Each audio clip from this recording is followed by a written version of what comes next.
ยินดีต้อนรับเข้าสู่บริการเว็บเบอร์เนาะบริการสร้างเว็บไซต์ฟรีแล้วก็เฮ็ดได้ง่ายๆเนาะก็มื้อนี้หรือว่าวิดีโอนี้จะมาสาธิตการสร้างเว็บไซต์สำหรับนักถ่ายรูปหรือว่าคนที่มักถ่ายรูปเนาะวิดีโอนี้สร้างขึ้นมาเพื่อจุดประสงค์นี้โดยเฉพาะหลังจากที่ท่านสมัครแล้วเนาะท่านเข้ามาที่เบื้องหลังของเว็บของท่านเนาะตามลิงก์นี้เลยชื่อของท่านหรือว่าชื่อที่ท่านสมัครเนาะแล้วก็ www.wp admin ตามนี้เลยเนาะท่านก็จะมาอยู่เบื้องหลังของเว็บของท่านจะเป็นประมาณนี้เนาะ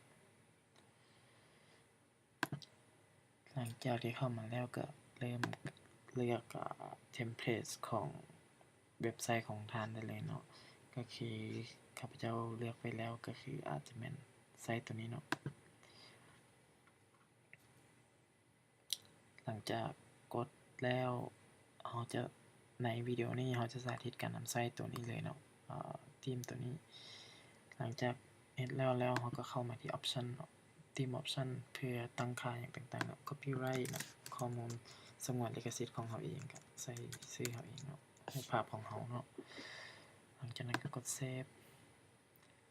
นอกนั้นแล้วก็ยังมีโซเชียลมีเดียต่างๆเนาะอาจจะเลือกเป็น Facebook หรือว่าอย่างต่างๆที่ท่านมีเนาะแล้วเราจะกลับมาตอนนี้นำหลังเนาะต่อมาก็เริ่มการสร้าง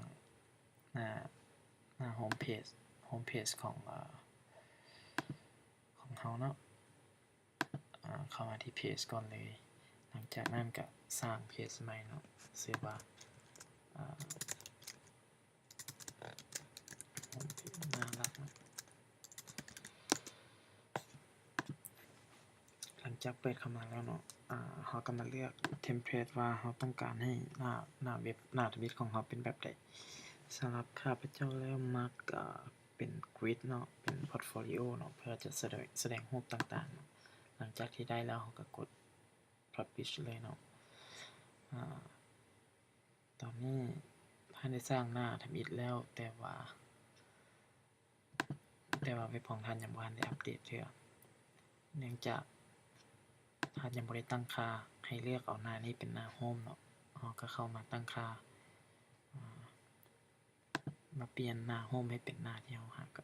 ก็ได้สร้างไปเนาะก็เข้ามาเลือก Front Page เนาะเราเลือก Home หลังจากนั้นเราก็กด Save เนาะเพียงเท่านี้หน้าที่เราอันนี้มันก่อนหน้านี้เนาะแต่ว่าบัดนี้หน้าที่เราเลือกออกมาเป็นหน้า Home Page เนาะก็จะเป็นประมาณแบบนี้เป็นหน้าที่เปล่าเพราะว่าเรายังบ่ทันมีข้อมูลเนาะต่อไปก็แม่นเริ่มสร้างพอร์ตโฟลิโอหรือว่าอัลบั้มผลงานในแต่ละอย่างที่เราไปเนาะแต่ก่อนอื่นนั้นเราต้องมาสร้างหมวดก่อนใส่หมวดtravel เนาะ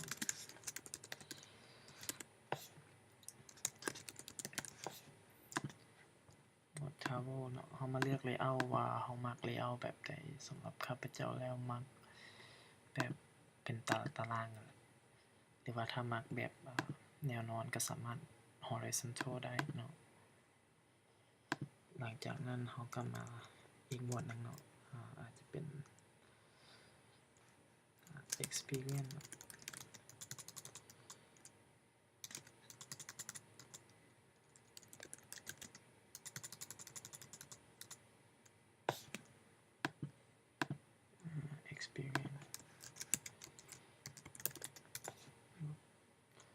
แล้วก็ตัวนี้อาจจะเป็นลวงน้อยเนาะเพื่อจะให้เห็นความแตกต่างระหว่างทั้งสองอันนี้เนาะหลังจากได้แล้วเราก็มาเริ่มการเพิ่มรูปเข้าไปในพอร์ตโฟลิโอเนาะตัวอย่างข้าพเจ้าจะเขียนว่าตัดกวางสีเนาะหลังจากเขียนแล้วเราก็มาเลือกหมวดเลยก็คือ travel เนาะหลังจากเลือกหมวดแล้วเราก็เพิ่มรูปเข้าไปในการเพิ่มรูปเข้าไปก็ง่ายๆเนาะกด add media แล้วหลังจากนั้นก็เข้าไปโฟลเดอร์รูปของท่านตอนนี้นี่ข้าพ จะมีรูปอยู่แล้วจำนวนหนึ่ง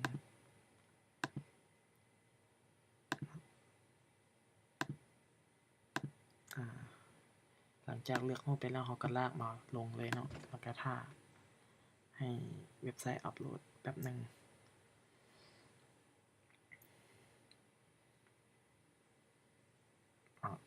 ตอนนี้เขากำลังท่าอยู่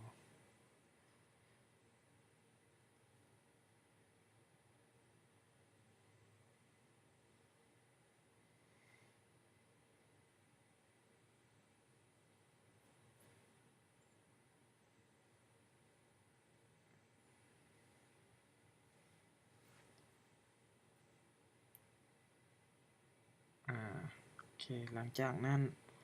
ก็ปิดออกมาก่อนเนาะแล้วกดเซฟ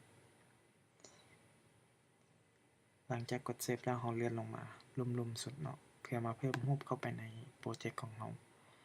คือ1 2เราก็เลือกได้เลยเอาหลายๆรูปบาทเดียวก็ได้หรือว่าจะเลือกทีละรูปก็ได้เนาะ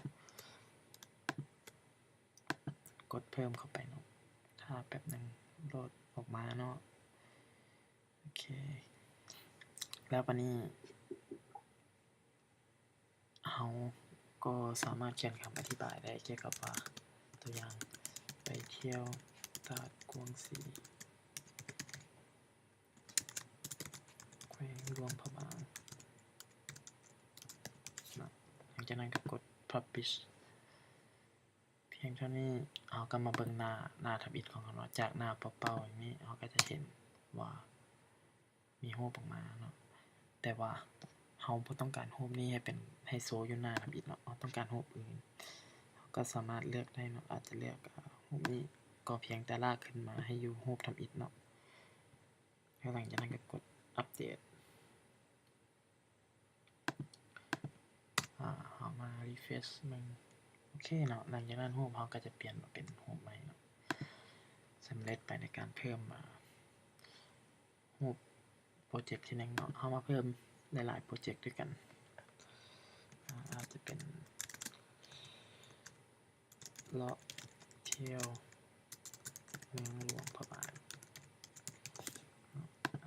อาจจะเป็นรูปภาพอื่นๆทั่วไปเนาะอาจจะเป็นตลาดสิ่งต่างๆจำนวนหนึ่ง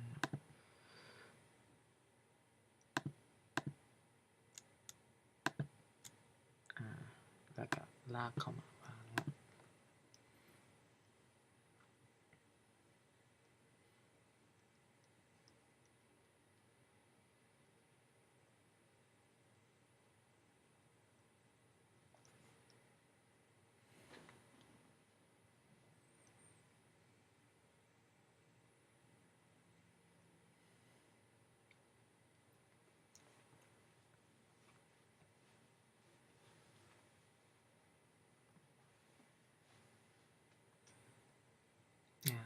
ใกล้จะสำเร็จแล้วเนาะ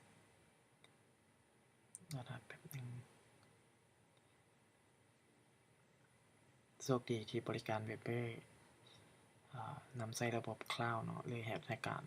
อัปโหลดค่อนข้างไวแล้วก็มันจะเป็นการส่งผลดีสำหรับนักถ่ายรูปที่ต้องการอัปโหลดรูปไฟล์ใหญ่ๆเนาะคนก็จะสามารถเบิ่งได้ไวขึ้นโดยที่ท่านบ่จำเป็นต้องบีบอัดรูปของท่านหลายเพื่อมันจะเสียคุณภาพของรูปของท่านเนาะหลังจากอัปโหลดแล้วเราก็ปฏิบัติตามขั้นตอนเก่าเนาะกดเซฟเนาะแล้วก็เลื่อนลงมาเพิ่มรูปภาพเข้าไปในโปรเจกต์ของเราเนาะ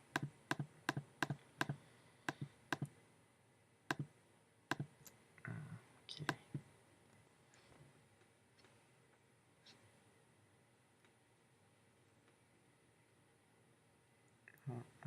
ข้าพเจ้ามากรูปนี้อยากเอารูปนี้ไปเป็นรูปทำอิฐโอเคเนาะกดทั้ง2อย่างเลยก็ได้บ่จำเป็นต้องจำกัดอยู่หมวดใดหนึ่งเนาะเราสามารถเลือกได้หลายๆหมวดเรามาเบิ่งหน้าทำอิฐของเราก็จะมีเพิ่มเข้ามาอีกเป็นหมวดเป็น2อันเนาะเราสามารถเพิ่มได้อีกแต่ว่าในระหว่างนี้เราไปเฮ็ดเราต้องการเปลี่ยนคำเว้าในจุดนี้เนาะแล้วก็ต้องการเปลี่ยนโลโก้ของจุดนี้ด้วยเพราะ อมเนาะขั้นตอนก็คือเราเข้ามาที่ appearance แล้วก็กดเข้ามา customize เนาะเพื่อปรับแต่งหน้าตาส่วนของทั้งเนาะส่วนนี้เราอาจจะเขียนใส่ว่า save image การเดินทาง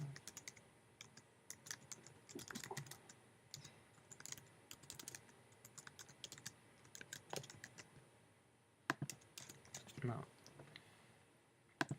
หลังจากนั้นเราก็เซฟเข้าไปเนาะเราจะสังเกตเห็นว่ามันจะเปลี่ยนอยู่ในจุดนี้เลยแต่ว่าเราอยากเปลี่ยนไอคอนตัวนี้เนาะเป็นหรือว่าโลโก้ตัวนี้ให้เป็นโลโก้ของเราเอง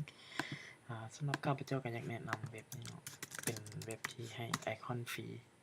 ดาวน์โหลดได้ฟรีเนาะถ้าเจ้าแบบเกี่ยวกับรูปภาพก็อยากเอาเป็นกล้องหรือว่าเอา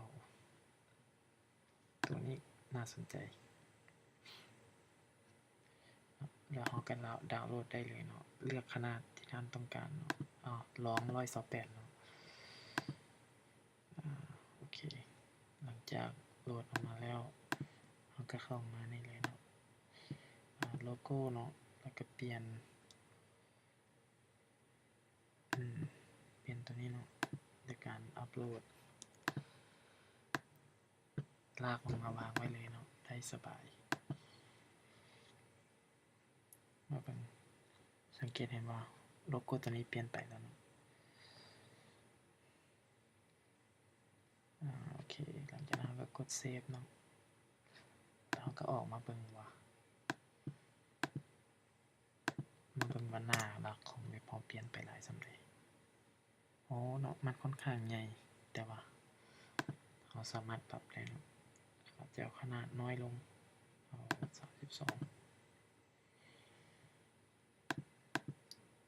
64เอาครึ่งนึงเปลี่ยนรูปตามมาวาง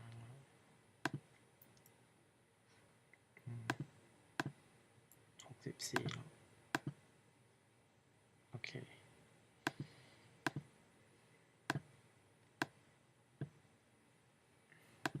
หลังจากได้รูปโลโก้แล้วก็กดเลยเนาะแล้วก็กดเซฟเนาะก็ออกไปได้เลยมาเบิ่งหน้ารักของเขาจะเห็นว่าหน้ารักของเขาเปลี่ยนไปแล้วเนาะอันนี้มันหน้าตาของเว็บของเขาเนาะที่ว่ามันจะน่าสนใจขึ้นแต่ว่าถ้าท่านมีหลายก็มันก็จะเลี้ยงออกมาให้เห็นเนาะแต่ว่าสิ่งที่ข้าพเจ้าแนะนำคือในระหว่างที่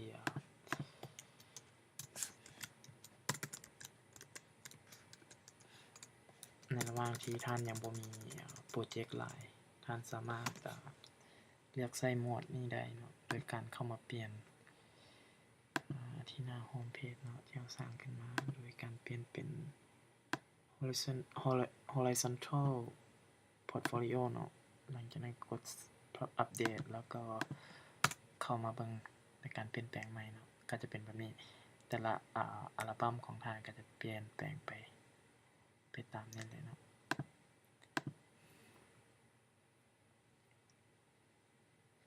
อันนี้มันสำหรับคนที่มี2โปรเจกต์เนาะสามารถเข้ามาเบิ่งได้ก็จะเห็นรูปทั้งหมดที่ท่านนำลงมาเนาะถ้าท่านกดเบิ่งเข้าไปมันก็จะซูมให้เห็นแบบนี้เลยเต็มจอหรือว่าเต็มจอแบบนี้ก็ได้ถ้าอยากปิดก็กดปิดได้เลยแล้วเนาะเพียงเท่านี้เว็บของเราแล้วบ่ยังเนาะยังบ่แล้วเราต้องมีเมนูเนาะเมนูอยู่ด้านถึงนี้เนาะเรามาเริ่มสร้างเมนูกันเลยเข้าไปที่เมนู appearance เมนูก็สร้างเมนูใหม่เนาะชื่อว่า main จะใส่ชื่อหยังก็ได้เนาะบ่จำกัดแล้วก็เราสามารถเลือกมาเป็น หมวดของเมนูของเราได้เนาะแล้วก็เลือกมาเป็นโฮมเพจของเราก็ได้เนาะใส่ว่าน่ารักกดเซฟหลังจากนั้นเข้ามาที่ manage location เนาะ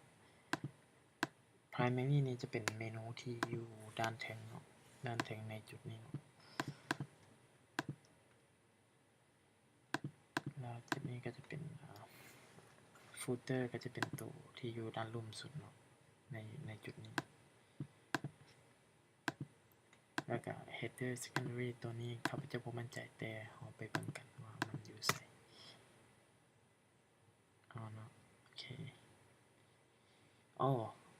header มันจะอยู่บนนี้เนาะแสดงว่าเราบ่จำเป็นต้องการตัวนี้หรือว่าต้องการตัวใดตัวหนึ่งเท่านั้นเราสามารถลบออกได้ก็ข้าพเจ้าคิดว่าลบตัวนี้ออกได้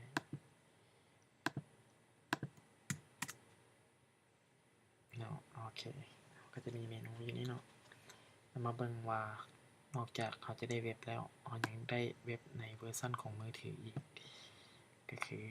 จะเป็นแบบนี้เนาะสามารถกดเข้าเบิ่งได้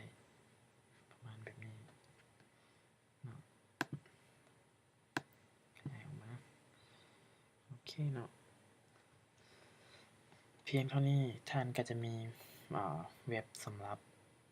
โชว์รูปภาพหรือว่าโปรเจกต์ต่างๆในการได้รูปของท่านได้แล้วเนาะซึ่งจะเป็นผลดีต่อกับเวียกงานการได้รูปของท่านสามารถนำเอาไปให้ลูกค้าหรือว่าคนที่กำลังสนใจอยากจ้างหรือว่าอยากร่วมงานกับท่านเนาะสามารถให้เขาเจ้ามาเบิ่งผลงานที่ผ่านมาของท่านเนาะได้ฉะนั้นสำหรับท่านใดที่มีคำถามหรือว่าต้องการพัฒนาเติมไปจากนี้หรือว่ามีคำถามเกี่ยวกับการเพิ่มนั่นเพิ่มนี่เข้าไปในเว็บไซต์แบบรูปนี้เนาะสามารถติดต่อหาทีมงานเราได้เนาะแล้วเขาจะเฮ็ดวิดีโอออกมาตามที่ท่านร้องขอเนาะขอขอบใจ